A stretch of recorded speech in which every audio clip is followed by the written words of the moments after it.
Yeah, it's exciting. I think I had a lot of help from the change room, understanding the conditions and try to adapt accordingly. So yeah, good to get a team off to a good start.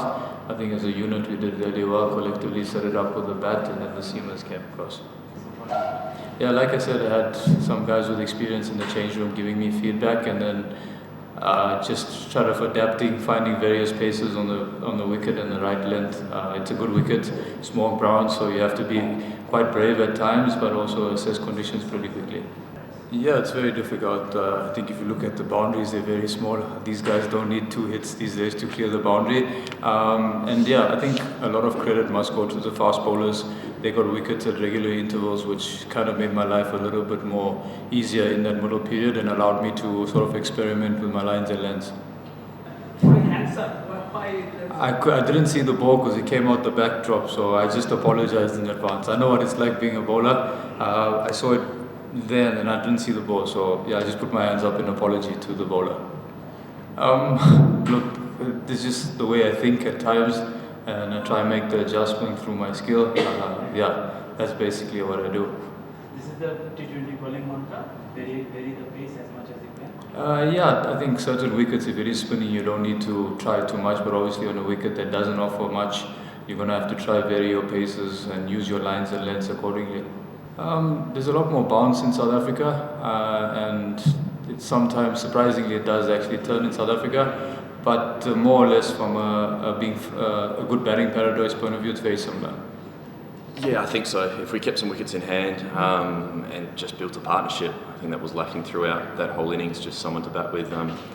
If you could turn the strike over, you'd pick up your boundaries because there's enough pace in the wicket in the outfield, and when they went to their 4th and 5th bowlers, there was lots of scoring options there. So again, unfortunate loss, but yeah, we know where we're going wrong. We just can't seem to fix it at the moment.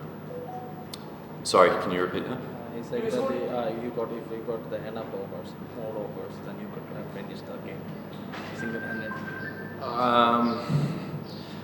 Not necessarily, no, because if you're losing that many wickets along the way, you then have to re-establish every partnership, and every partnership it's very hard to score at a 180 strike rate.